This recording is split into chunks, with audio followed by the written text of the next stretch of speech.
have to be more suspicious of your opponent if they're handing you that pawn. And we have to see something from Hikaru with the white pieces. Dina, congratulations. You correctly predicted b3. Yes, and I'm so excited to see that. Now the question is e3? Yes, I was gonna say, or g3. Whoa. G6, this fianchetto, we talked about it yesterday, Aman, and you said you were not a fan of this. I believe Jan Nepomniachtchi did that against Hikaru. That's right. We've definitely seen these types of positions before. For Hikaru, I think the nice thing for him is that at least there's a very clear imbalance. I can't speak and say, oh, it's immediately better for him or anything, but there's a clear imbalance, right? We have a bishop traded for a knight. Also, the pawn structure is completely shattered. So I think what he might be trying to do is trade the d pawn for the c pawn here. And then black would have a number of pawn weaknesses. The doubled f pawns, we can clearly see stacked on top of each other, but also the pawn in the middle of the board on d5 will become isolated without any pawn support on its flanks.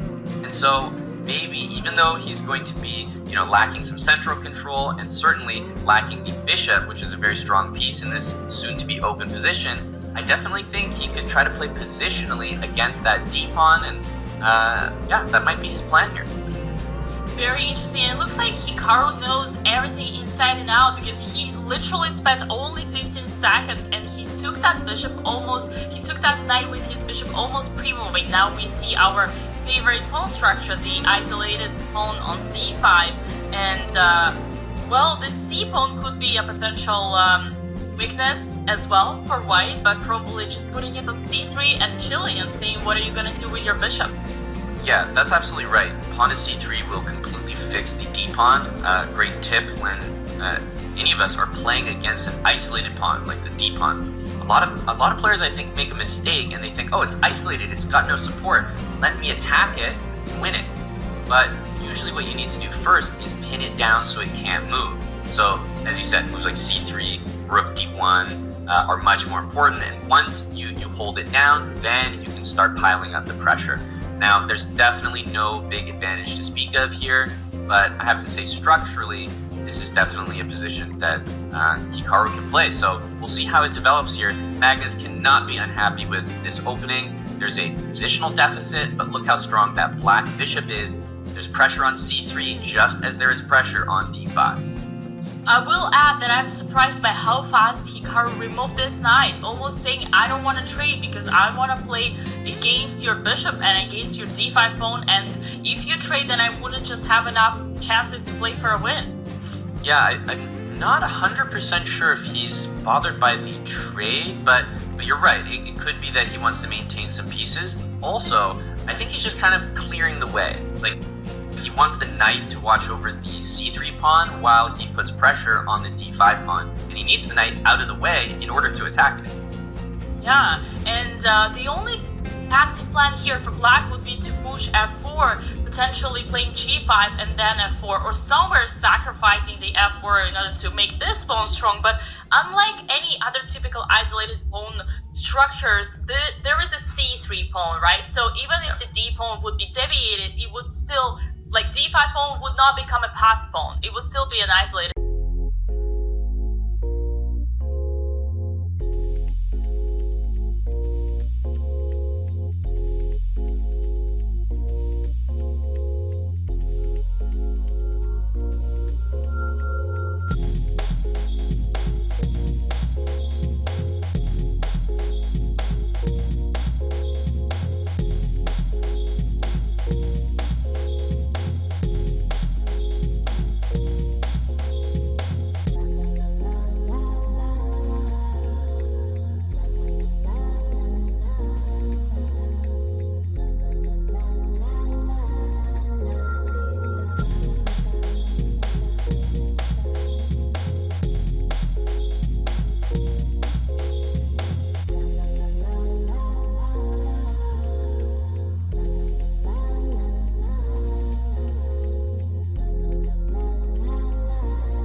5 minutes in this position for Magnus should be enough.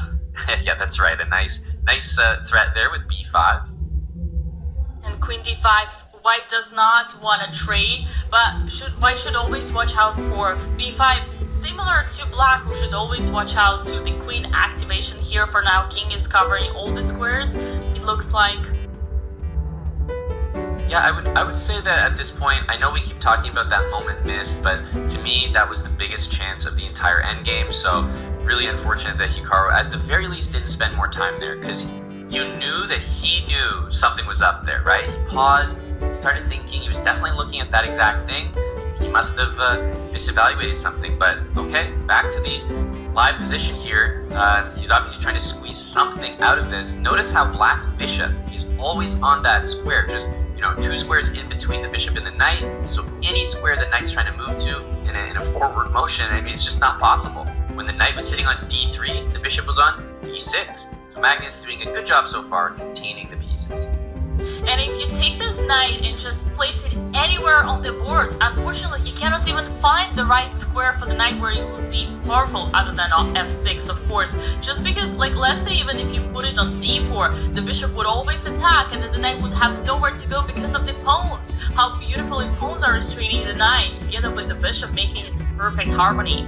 Yeah, let's take a moment to observe. Dark square bishop for Magnus, light square pawns everywhere. That's always going to be a pretty good combination. But Hikaru is really not risking anything in this position. He's playing on, he's up on time.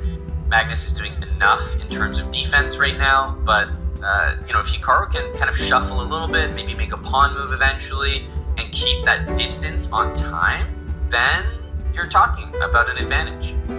Yeah, although you notice how the time advantage already really low down to 30 seconds only. Yep, and pay attention, guys. I know we keep talking about that bishop and knight, but there are 2 squares in between them, and I guess that was that a repetition? Obviously, it must have been, right? That was no way that was 50 moves. So, I mean, the thing about threefold repetition is it's the same position